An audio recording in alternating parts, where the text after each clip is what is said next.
Hello दोस्तों, school of accounts में आपका स्वागत करता हूं। दोस्तों, आज जो मैं आप लोगों को टॉपिक कराने जा रहा हूं ये है फाइनेंशियल स्टेटमेंट। दोस्तों, फाइनेंशियल स्टेटमेंट एक काफी इंपॉर्टेंट चैप्टर है आपके 12th के लिए, आपके बीकॉम के लिए, आपके एमबीए के लिए। अगर आप कोई भी प्रोफेशनल कोर्स करने जा रहे हो जहां पर ये वाला चैप्टर आता है, इसके अंदर बेसिकली आपको शेड्यूल 3 की बैलेंस शीट बनानी पड़ती है। शेड्यूल 3 की बैलेंस शीट लेटेस्ट उसके अकॉर्डिंग बनानी पड़ती है, एक्ट के according, that is companies act 2013। ठीक है दोस्तों, मैं आपको इसको 3 पार्ट में डिवाइड करके अच्छे से समझाऊंगा। पहले मैं आपको इसके बेसिक्स बताऊंगा, बैलेंस शीट याद करने का तरीका बताऊंगा। फिर मैं आप लोगों को इसके अंदर इक्विटी एंड लाइबिलिटीज बताऊंगा। एंड आफ्टर दैट मैं आपको इसके अंदर एसेट्स की एक्सप्लेनेशन दूंगा। तो प्लीज इसका ब्रीफ स्टार्टिंग से एंड तक जरूर सुनिएगा, जिससे आपको पूरी इन डेप्थ नॉलेज हो जाए, फिर हम इसके इजीली क्वेश्चंस भी कर पाएंगे। चलिए दोस्तों, सबसे पहले तो ये देखते हैं कि फाइनेंशियल स्टेटमेंट्स बनाना किसको होता है। हम बैलेंस शीट बनाते हैं, थोड़ी बैलेंस शीट में कंफ्यूजन होती है, तो मैं आपको पहले बैलेंस शीट बनाने के तरीके बताता हूं। सबसे पहले तो ये समझो, हम बिजनेस स्टार्ट कर रहे हैं। बिजनेस स्टार्ट कैसे कर सकते हैं? या तो हम सोल प्रोप्राइटर से कर सकते हैं। मैं अकेले सिंगल मैन बिजनेस करना चाहता हूं, मेरे को और किसी के साथ काम नहीं करना है। ठीक है दोस्तों, उसके बाद मैं पार्टनरशिप में बिजनेस करना चाहता हूं। मेरे को एक बंदे से नहीं, मुझे 2-3 बंदे चाहिए जो अलग अलग स्पेशलिस्ट चाहिए। डिपेंड अपॉन मी कि मेरा बिजनेस कैसा है, मैं कैसे करना चाह रहा हूं। डिपेंड अपॉन माई थिंकिंग कि मेरे को बिजनेस एक्सपैंड कितना करना है। तो पार्टनरशिप में क्या होते हैं? अ ग्रुप ऑफ पर्सन होते हैं, अ ग्रुप ऑफ पर्सन होते हैं। ठीक है दोस्तों, अब मैं सोच रहा हूं मुझे बड़ा बिजनेस स्टार्ट करना है, ठीक है ना, मुझे ज्यादा पैसों की रिक्वायरमेंट है, मैं पब्लिक से भी लेना चाहता हूं। तो मैं क्या बनाऊंगा? कंपनी। मैं क्या बनाऊंगा? कंपनी। अब कंपनी में भी 3 तरह की कंपनी। जो कंपनी 1% स्टार्ट करे, 2% स्टार्ट कर सके, 3% स्टार्ट कर सके, that is OPC 1% company, private company, public company. ठीक है, ओपीसी स्टार्ट करने के लिए 1% की रिक्वायरमेंट है, प्राइवेट स्टार्ट को स्टार्ट करने के लिए 2 डायरेक्टर्स की रिक्वायरमेंट है, पब्लिक को स्टार्ट करने के लिए 3 डायरेक्टर्स की रिक्वायरमेंट है। ठीक है दोस्तों, अब बिजनेस स्टार्ट होगा। गवर्नमेंट कहती है अगर आपने बिजनेस करना है तो आपको फाइनेंशियल स्टेटमेंट्स बनानी पड़ेगी, लेकिन ओपीसी को मना करती है। वो गवर्नमेंट कहती है कि आप अपनी फाइनेंशियल स्टेटमेंट्स मत बनाइए, आप अपनी फाइनेंशियल स्टेटमेंट्स मत बनाइए, आपको जरूरत नहीं है। तो दोस्तों, माइंड में क्वेश्चन आता है कि सर फिर फाइनेंशियल स्टेटमेंट्स में होता क्या है? तो अब हमारे माइंड में क्वेश्चन आता है कि फाइनेंशियल स्टेटमेंट्स में क्या होता है। चलिए मैं आपको बताता हूं फाइनेंशियल स्टेटमेंट में क्या होता है। So as per section 2 clause 40, financial statements includes, financial statement includes, क्या क्या इंक्लूड करते हैं फाइनेंशियल स्टेटमेंट्स? सबसे पहले तो बैलेंस शीट, सबसे पहले तो balance sheet. Second, profit and loss account. Third, cash flow statement. Third, cash flow statement. दोस्तों, ये फाइनेंशियल स्टेटमेंट की डेफिनेशन है। फाइनेंशियल स्टेटमेंट में आता ही क्या क्या है? ठीक है ना, हम चैप्टर तो करते हैं, हमें पता नहीं होता इसमें क्या क्या आता है। नेक्स्ट, इसके बाद आपको दोस्तों इसके अंदर एक्सप्लेनेटरी स्टेटमेंट डालनी होती है। ठीक है, एक्सप्लेनेटरी स्टेटमेंट को बच्चे ज्यादातर नोट्स टू अकाउंट्स कहते हैं। ठीक है ना, सेम होता है, आपको इन ब्रीफ देना होता है बैलेंस शीट का इसके अंदर, और किसका ब्रीफ देना होता है आपको? प्रॉफिट एंड लॉस अकाउंट का। ठीक है दोस्तों, तो ये होती है फाइनेंशियल स्टेटमेंट। फाइनेंशियल स्टेटमेंट के लिए कौन सा ईयर फॉलो किया जाता है? अगर वर्ड में फाइनेंशियल स्टेटमेंट बोल रहा हूं तो ईयर में मेरा कौन सा रहेगा? Financial year. ठीक है दोस्तों, financial year that is 1 April to 31 March. ये मेरा कौन सा ईयर हो गया? Financial year. फाइनेंशियल ईयर में ये सारी फाइनेंशियल स्टेटमेंट प्रिपेयर की जाती है। चलिए दोस्तों, अब मैंने आपके सामने ना पहले 2 बैलेंस शीट रखी है, इनमें कंफ्यूज नहीं होना है, तो मैं पहले आपको थोड़ा सा इनके बारे में बता दूं। दोस्तों, ये जो हम बनाते थे ना, एक पार्टनरशिप फॉर्म की बनाते थे बचपन में, हमने 11th में भी बनाई है, ठीक है ना, 12th में भी पार्टनरशिप फॉर्म में बनाते थे। ये वाली बैलेंस शीट क्या होती थी जो हम पहले बनाते थे? लाइबिलिटी रूपी, एसेट रूपी। इसके अंदर पहले तो ये याद रख लेना, ये हॉरिजॉन्टल फॉर्म होती है। कौन सी फॉर्म होती है? हॉरिजॉन्टल फॉर्म होती है ये बैलेंस शीट की। इसके अंदर आता है कैपिटल, ठीक है ना, नेट प्रॉफिट आता था, उसको ऐड करते थे, ड्राइंग्स को माइनस करते थे, और सारे क्रेडिटर और आउटस्टैंडिंग एक्सपेंसेस हम इसके अंडर लिख देते थे। ठीक है ना दोस्तों, और फिक्स एसेट्स ऊपर लिखते थे, करंट एसेट्स सारे नीचे लिखते थे। ठीक है ना। ये फर्म की बैलेंस शीट है, हॉरिजॉन्टल फॉर्म। कंपनीज की बैलेंस शीट वर्टिकल फॉर्म में होती है, ठीक है ना। आप देखेंगे इसका कोई प्रिस्क्राइब्ड फॉर्मेट नहीं है, नो प्रिस्क्राइब्ड फॉर्मेट, कोई ऐसा नहीं है, ठीक है ना। इसको हम ऑर्डर ऑफ परमानेंस में बनाते हैं या लिक्विडिटी फॉर्म में। सर इसके अंदर होता है कोई प्रिस्क्राइब फॉर्मेट? बिल्कुल होता है। कंपनीज एक्ट 2013 ने शेड्यूल 3 में हमें एक फॉर्मेट प्रिस्क्राइब किया है, हमें इसी फॉर्मेट के अकॉर्डिंग बनाना पड़ता है, ठीक है दोस्तों। इक्विटी एंड लायबिलिटीज एसेट्स, अभी मैं इसके अंदर ज्यादा नहीं लिख रहा, सिर्फ आपको मेजर हेडिंग्स लिख के बता देता हूं। शेयर होल्डर्स फंड आते हैं इसके अंदर, नॉन करेंट लायबिलिटीज आती है इसके अंदर, ठीक है ना। और क्या आता है लास्ट में? Current liabilities. क्या आता है? करंट लायबिलिटीज, ठीक है ना। ये सारा किसका पार्ट है? Equity and liabilities. ऑब्वियसली इसके अंदर भी लायबिलिटीज इसके इक्वल टू एसेट होता है, इसके अंदर equity and liabilities equal to assets होता है। एसेट्स में कौन कौन से? नॉन करंट एसेट्स और current assets, non current assets और करंट एसेट्स, ठीक है ना। तो आप देख सकते हैं इन दोनों में फर्क। सबसे पहले हॉरिजॉन्टल फॉर्म, ये वर्टिकल फॉर्म। कोई प्रिस्क्राइब फॉर्मेट नहीं है, कोई भी प्रिस्क्राइब फॉर्मेट नहीं है, प्रिस्क्राइब फॉर्मेट है एज पर शेड्यूल 3 का। आपने देखा होगा मैं इसी साल की फिगर्स लिखूंगा इसके अंदर, जो भी ये बैलेंस शीट है ना, मैं इसके अंदर जैसे ये एड फॉर 2020 है, तो मैं इसके अंदर इसी साल की फिगर्स लिखूंगा। बट इसके अंदर मैं करंट ईयर फॉर एग्जांपल 2020 और प्रीवियस ईयर 2019, मैं दोनों की फिगर्स लिखूंगा, ठीक है ना। तो इन दोनों में ये डिफरेंस है। ये किसके लिए बनती है? सोल प्रोप्राइटर और पार्टनरशिप फॉर्म के लिए।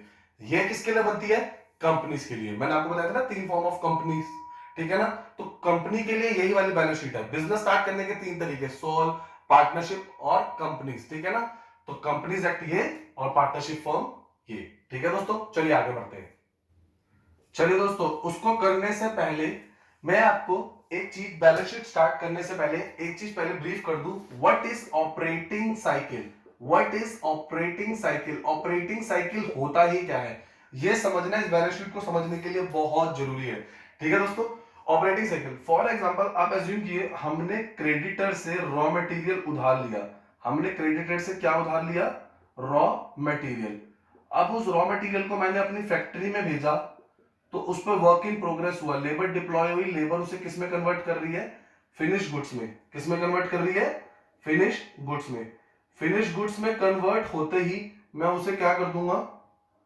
उसे सेल आउट कर दूंगा, ठीक है ना। That is debtor, that is debtor. Debtor मुझे क्या देंगे?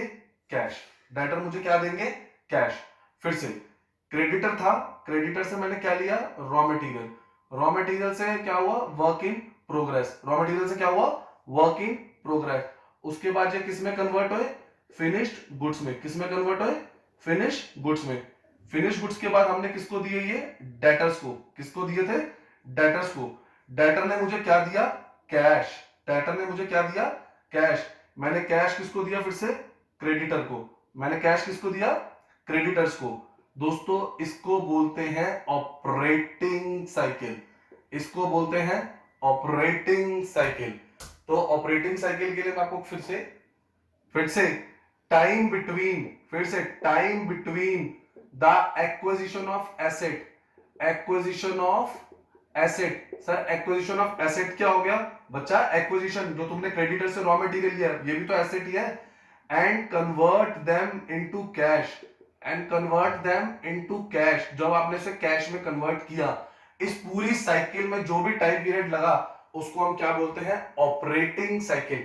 क्या बोलते हैं? Operating cycle.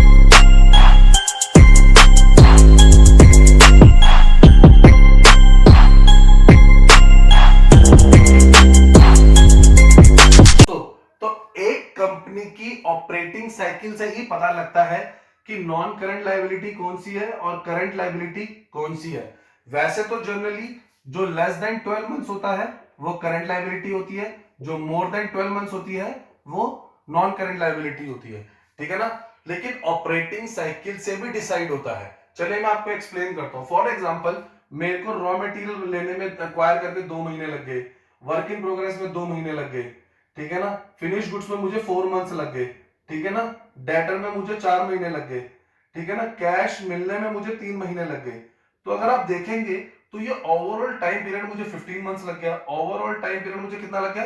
15 मंथ्स। तो केस में, तो इस केस में जो ये 15 मंथ्स तक मेरे को पैसा मिलेगा क्रेडिटर से, तो वो मेरी करंट लाइबिलिटी में ही आएंगे। अगेन जो मुझे 15 महीने तक का पैसा मिलेगा मेरी ऑपरेटिंग साइकिल के अंडर, वो किस में आएगा? करंट लाइबिलिटी में। जो मेरी ऑपरेटिंग साइकिल के बाद मिलेंगे पैसे, वो मैं उसको कहूंगा नॉन करंट लाइबिलिटीज। एक डायग्राम से समझाता हूं दोस्तों आपको। चलिए दोस्तों, इसी एग्जांपल को कंटिन्यू करके एक मैं आपके लिए सामने डायग्राम लेके आया हूं। फॉर एग्जांपल मेरी ऑपरेटिंग साइकिल 15 मंथ्स की थी, मैंने डिसाइड किया था 15 मंथ्स इधर लिख लेता हूं मैं एग्जांपल के लिए, और 15 मंथ्स इधर लिख लेता हूं ऑपरेटिंग साइकिल के। अब मैं लिख रहा हूं expected period of payment of trade receivable, मैं कितने टाइम में एक्सपेक्टेडली उन्हें दूंगा। ठीक है दोस्तों, तो मैं इसको 2 मिनट ड्रॉप कर रहा हूं आपके लिए ताकि आपको समझा सकूं। तो दोस्तों अब इस सिचुएशन देखिए, मैं 2 सिचुएशन अज्यूम करूंगा। 2 सिचुएशन अज्यूम करने से पहले एक पहली सिचुएशन बता दूं। अगर फॉर एग्जांपल मेरी ऑपरेटिंग साइकिल हो 10 मंथ्स की और एक्सपेक्टेड पीरियड ऑफ पेमेंट मेरा हो 11 मंथ्स का, in that situation operating cycle 12 months की ही लेते हैं। अगर ये 12 मंथ से कम हो तो हम इसको क्या लेते हैं? ऑपरेटिंग साइकिल 12 मंथ्स की ही होती है। ठीक है, दिक्कत कब आती है? जब operating cycle more than 12 months चली जाती है। ठीक है, चलिए मैं आपको इसका एग्जांपल देता हूं। अब तो इस सिचुएशन में तो ये करंट लायबिलिटी ही है, इस सिचुएशन में ये करंट लायबिलिटी ही है। ठीक है ना दोस्तों, अब आगे देखते हैं नेक्स्ट सिचुएशन में हम क्या कर सकते हैं। फॉर एग्जांपल ऑपरेटिंग साइकिल है 15 मंथ्स, मैंने ट्रेड पेपर्स देने हैं 13 मंथ्स में। कितने मंथ्स में? 13 मंथ्स में। ठीक है ना, इन दैट सिचुएशन ऑल्सो अब ऑपरेटिंग साइकिल से पहले पेमेंट जा रही है, तो भी ये क्या बन जाएगा? Current liability. तो भी ये क्या बन जाएगा? Current liability. ठीक है ना, अभी हमने ऑपरेटिंग साइकिल सेट करी थी ना 15 मंथ्स की। ठीक है ना, और जो पेमेंट का टाइम है मेरा वो कितना है? पेमेंट का टाइम मेरा कितना है? 13 मंथ्स। तो उस केस में क्या हो जाएगा? ये क्या बन जाएगा फिर से? Current liability. अब ध्यान से सुनिए, 15 मंथ्स की ऑपरेटिंग साइकिल थी, सारा कुछ प्रोसेस करके पेमेंट देने में 15 मंथ्स लगते थे। ठीक है ना, लेकिन अब मेरे को जो पेमेंट का टाइम आया वो 18 मंथ्स लग गए। कितने मंथ्स लग गए? 18 मंथ्स। ठीक है ना, तो in that scenario operating cycle तो 15 मंथ्स की थी, पेमेंट कितने में हुई? 18 मंथ्स में। तो ये करंट लायबिलिटी ना रह के अब क्या बन जाएगी? Non current liability. क्या बन जाएगी? Non current liability. ठीक है ना दोस्तों, नॉन करंट लायबिलिटी। तभी मैंने आपको क्या बोला, अगर विद इन 12 मंथ्स है, मोर देन 12 मंथ्स है तो इजी है, वो तो करंट और नॉन करंट के लिए। लेकिन आपकी ऑपरेटिंग साइकिल का भी एक इंपॉर्टेंट रोल होता है। ऑपरेटिंग साइकिल 15 मंथ्स है, आपने कितना दिया? 13 मंथ्स में पेमेंट होगी, तो ये करंट लायबिलिटी है। ये किस कौन सी लायबिलिटी है? करंट लायबिलिटी है। ऑपरेटिंग साइकिल 15 मंथ्स की थी, पेमेंट कितने में दी गई? 18 मंथ्स में, तो ये अब आपके लिए क्या बन जाएगी? Non current liability. दोस्तों आपको समझ में आ गया? चलिए अब बैलेंस शीट स्टार्ट करते हैं।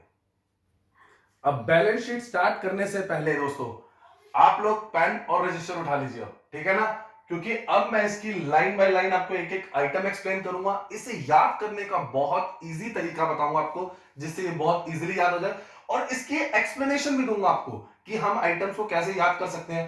ठीक है ना, और आइटम्स को कैसे कैसे हम प्लेस करेंगे। ठीक है ना दोस्तों, अभी यहां पर मैं इस वीडियो को वाइंड अप कर रहा हूं। अब मैं इसके लिए आपके लिए सेकंड वीडियो जो लेके आऊंगा उसमें मैं आपको सिर्फ इक्विटी एंड लायबिलिटीज बताऊंगा, और जो थर्ड वीडियो लाऊंगा उसके अंदर सिर्फ आपको एसेट बताऊंगा। और अगर अभी तक आपने मेरे चैनल स्कूल ऑफ अकाउंट्स को लाइक एंड सब्सक्राइब नहीं किया तो प्लीज कर लीजिए, बेल आइकन दबाइए, ताकि मैं जल्दी से आपके लिए और लेटेस्ट अपडेट्स और नई वीडियोस लेके आ सकूं। Thank you.